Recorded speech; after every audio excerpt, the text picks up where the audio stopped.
Jesús nació en una cultura que había recibido el sábado como herencia divina, pero su enfoque no era el de un cumplimiento frío y ritualista. Mientras los fariseos usaban el día santo para controlar y oprimir con reglas humanas, Jesús lo utilizaba como un medio para restaurar, enseñar y sanar. En Mateo 12, por ejemplo, se presenta uno de los episodios más confrontativos entre Jesús y los líderes religiosos de su tiempo. Los discípulos arrancaban espigas en sábado y para los fariseos ese acto equivalía a profanar el día de reposo. Pero Jesús responde con palabras que retumban hasta hoy: porque el Hijo del Hombre es Señor del sábado. Con esa declaración no solo reafirma su autoridad sobre el sábado, sino que confirma su vigencia. No dijo que el sábado había sido abolido, dijo que Él era su Señor, no lo anuló, lo reivindicó. En el mismo capítulo, Jesús entra en la sinagoga y ve a un hombre con una mano seca. Sabiendo lo que pensaban los fariseos, les pregunta: ¿es lícito en los días de reposo hacer bien o hacer mal, salvar la vida o quitarla? Ellos guardan silencio y Él, con compasión y autoridad, sana al hombre. Este acto tiene un mensaje claro. El sábado no fue creado para ser una prisión religiosa, sino para ser un canal de vida. Jesús no estaba violando el sábado, estaba devolviéndole su sentido original. Mientras los hombres lo habían llenado de normas vacías, Él lo llenó de propósito. Mientras lo habían convertido en carga, Él lo restauró como bendición. Es fundamental entender que Jesús no dejó de guardar el sábado ni lo sustituyó por el primer día de la semana. A lo largo de todo su ministerio, su práctica fue clara y consistente. Incluso en la muerte, su cuerpo reposó en la tumba durante el sábado y resucitó al amanecer del primer día de la semana. Esto no fue casualidad, fue cumplimiento perfecto. Lucas 23:56 lo confirma cuando describe cómo las mujeres que preparaban especias para ungir su cuerpo descansaron el día de reposo, conforme al mandamiento. Ni siquiera en el momento de mayor dolor y urgencia se omitió la observancia del sábado. Esto demuestra que el mandamiento seguía siendo respetado incluso después de la crucifixión. Jesús, al hablar de los eventos futuros relacionados con la destrucción de Jerusalén, también menciona el sábado como una referencia válida para el pueblo de Dios. En Mateo 24:20 dice: orad pues que vuestra huida no sea en invierno ni en día de reposo. Este versículo fue pronunciado años antes de la destrucción del templo, y Jesús no lo dijo como una formalidad vacía, sino como una instrucción profética. Si el sábado hubiera perdido su valor o hubiera sido reemplazado, ¿por qué advertir a sus discípulos que oraran específicamente por no tener que huir en ese día? Porque aún en el futuro, el sábado seguiría siendo significativo para los seguidores de Cristo. En ninguna parte de los evangelios, Jesús sugiere que el sábado fue abolido. No hay una sola palabra suya que diga que el domingo debe ser considerado un nuevo día de adoración. No existe ninguna instrucción de cambiar el día santo. Lo que Jesús hizo fue denunciar la hipocresía de quienes lo habían convertido en una carga opresiva y al mismo tiempo devolverle su carácter sagrado. En Marcos 3, cuando sana a otro hombre en sábado, la respuesta de los fariseos no es reconocer el poder de Dios, sino buscar cómo destruirlo. Este enfrentamiento constante muestra que el conflicto no era con el mandamiento en sí, sino con la interpretación humana que lo distorsionaba. Jesús no solo enseñó con palabras, sino con acciones, y en todas ellas se ve reflejado el respeto al sábado como una parte esencial de la vida consagrada a Dios. En Juan 5, sana a un hombre en el estanque de Betesda durante el sábado y los líderes religiosos lo acusan. Él responde diciendo que el Padre trabaja hasta ahora y él también. Esta afirmación no es una excusa para desobedecer el sábado, sino una declaración de que el sábado no está limitado a la inactividad física, sino que debe ser un día de obras que reflejan la voluntad divina. Jesús no hacía su obra, sino la del Padre.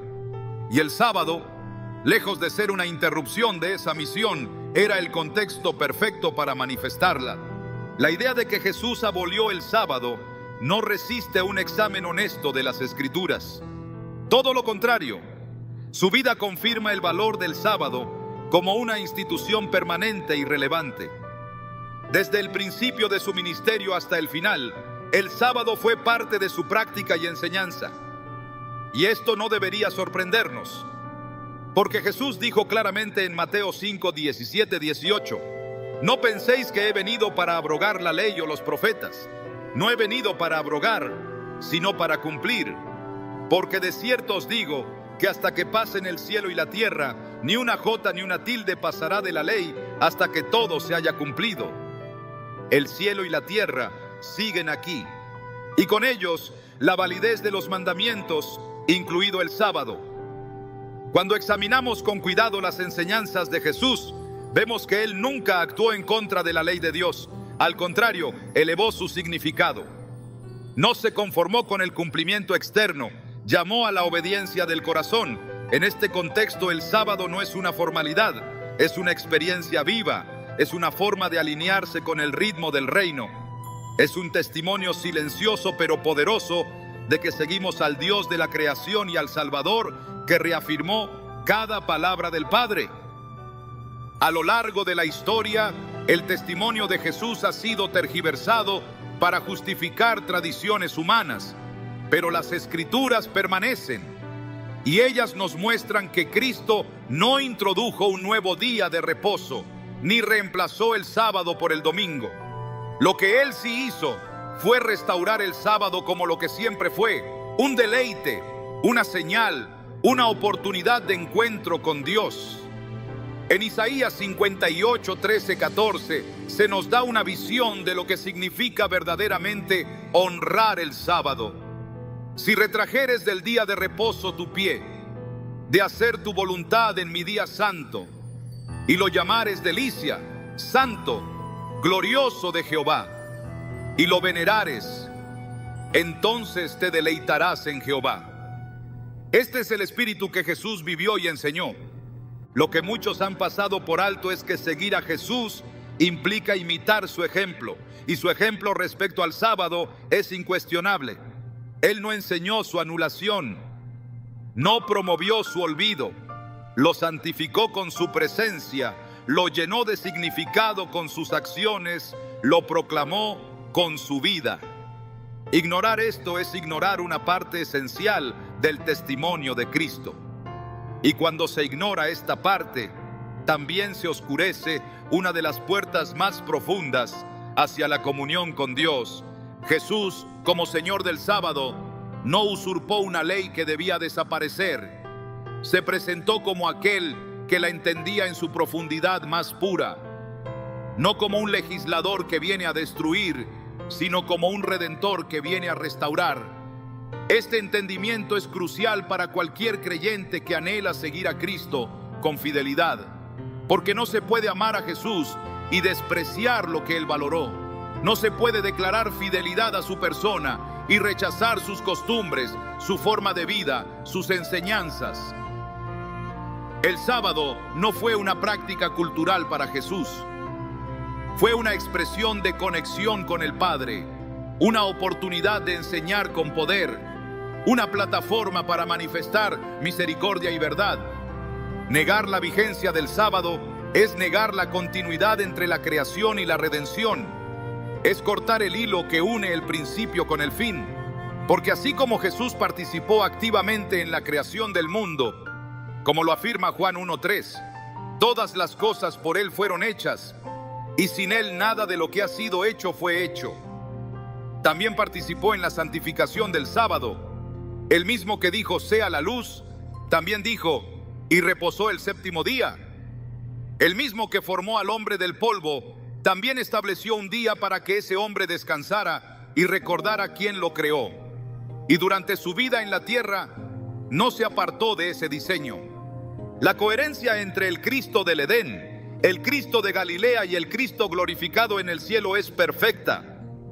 No hay contradicción entre lo que hizo, lo que enseñó y lo que espera de su pueblo. Hebreos 13:8 lo afirma sin ambigüedades.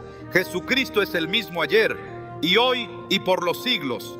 Si es el mismo, entonces su visión del sábado también lo es. Si es el mismo, su invitación a encontrar descanso en Él sigue siendo válida. Y ese descanso no se refiere solo a una experiencia interna, sino también a un día concreto, apartado por Dios, sellado en el tiempo, cargado de significado. El sábado fue defendido por Jesús, no rechazado. Fue honrado, no ignorado. Fue santificado, no secularizado. Cualquier intento de borrar ese ejemplo o reemplazarlo por tradiciones humanas va en contra del testimonio claro de los evangelios. Y cuando la iglesia vuelve su mirada a las escrituras con honestidad, lo que encuentra no es una doctrina olvidada, sino una verdad viva, vibrante, poderosa. El sábado, tal como lo vivió Jesús, sigue siendo un refugio espiritual para quienes desean caminar en obediencia y verdad. Es tiempo de mirar a Jesús no solo como Salvador, sino también como Maestro. No solo como Redentor de pecados, sino como modelo de vida. Y si verdaderamente queremos seguirlo, debemos hacerlo en todos los aspectos, incluyendo su relación con el sábado, porque en su ejemplo está el camino, en su práctica está la enseñanza, y en su fidelidad al sábado encontramos una invitación abierta a hacer lo mismo. No se trata de reglas, se trata de relación. No se trata de legalismo, se trata de lealtad. Y en cada sábado esa lealtad encuentra expresión. Jesús no vino a destruir el sábado, vino a llenarlo de vida. Y quien lo sigue debe hacer lo mismo. Cuando la luz de la verdad ha sido revelada desde el mismo comienzo del tiempo, suplantarla requiere algo más que ignorancia, requiere intención. Cambiar lo que Dios estableció como eterno no sucede por accidente, sino por una decisión sistemática que busca alterar el curso de la adoración. Así ocurrió con el sábado. Lo que comenzó como un día santificado por el mismo Creador en el Edén, lo que fue confirmado y vivido por Jesús como Señor del sábado, fue reemplazado siglos después por una autoridad humana que se atrevió a modificar lo que estaba escrito con el dedo de Dios. El cambio del sábado al domingo no fue instruido por Cristo, ni aprobado por los apóstoles, ni anunciado por el Espíritu Santo. Fue una transición sutil pero profunda que se manifestó como parte de un alejamiento progresivo de la palabra y que ha moldeado la práctica de millones de creyentes sin que muchos conozcan su verdadero origen. En Daniel 7:25, el profeta inspirado por el Espíritu revela una advertencia que al ser leída con discernimiento cobra una relevancia alarmante. Y hablará palabras contra el Altísimo, y a los santos del Altísimo quebrantará, y pensará en cambiar los tiempos y la ley. Esta profecía no describe una simple oposición teológica. Describe una arrogancia espiritual tan grande que se atreve a tocar lo que es intocable. Cambiar los tiempos y la ley es intentar modificar el calendario sagrado que Dios estableció, alterar el ritmo divino con el que el Creador guió a su pueblo. El sábado, siendo el único mandamiento de los 10 que está directamente relacionado con el tiempo, se convierte en el blanco natural de esta distorsión profética. Este cambio no fue inmediato, ni declarado abiertamente al principio. Fue el resultado de siglos de fusión entre el poder político y la influencia religiosa. En los primeros siglos del cristianismo, los seguidores de Jesús continuaron observando el sábado. Hechos 17:2 registra que Pablo, según su costumbre, predicaba en sábado. Hechos 18:4 muestra que lo hacía todos los sábados, persuadiendo a judíos y a gentiles.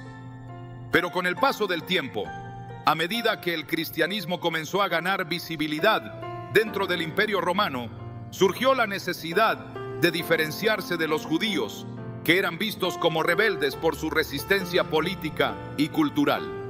El antisemitismo creciente abrió la puerta para que algunas comunidades cristianas comenzaran a dar mayor énfasis al primer día de la semana, no como una instrucción divina, sino como una estrategia de conveniencia. Este proceso se intensificó en el siglo IV, cuando el emperador Constantino, buscando unificar religiosamente su imperio, proclamó en el año 321 d.C. una ley que ordenaba el descanso dominical. Este edicto no surgió de una lectura de las Escrituras, ni de una revelación divina. Surgió del interés político de unir al imperio bajo una práctica común, en la que se mezclaba la veneración del Día del Sol, proveniente de las religiones paganas, con una versión modificada del cristianismo. La ley establecía que todos los jueces, habitantes de las ciudades y trabajadores descansaran el venerable Día del Sol. Esta acción, aunque presentada como una medida civil, comenzó a influenciar profundamente la práctica religiosa, alejando a la Iglesia del modelo bíblico. El Concilio de la Odisea, realizado hacia el año 364 d.C., confirmó este desvío. En uno de sus cánones se declaró que los cristianos no debían judaizar descansando en sábado, sino que debían honrar el domingo como día del Señor. Este mandato no fue respaldado por las Escrituras, sino impuesto por una autoridad eclesiástica que ya se había distanciado del fundamento apostólico. Así, lo que Dios santificó en la creación, lo que fue proclamado con su voz en el Sinaí y reafirmado por Jesús con su vida, fue reemplazado por un sistema de adoración fundado en la tradición y la conveniencia. Esta transición, aunque sutil en su momento inicial, tuvo implicaciones profundas para la fe. No fue simplemente un cambio de calendario, fue una alteración del corazón mismo de la adoración.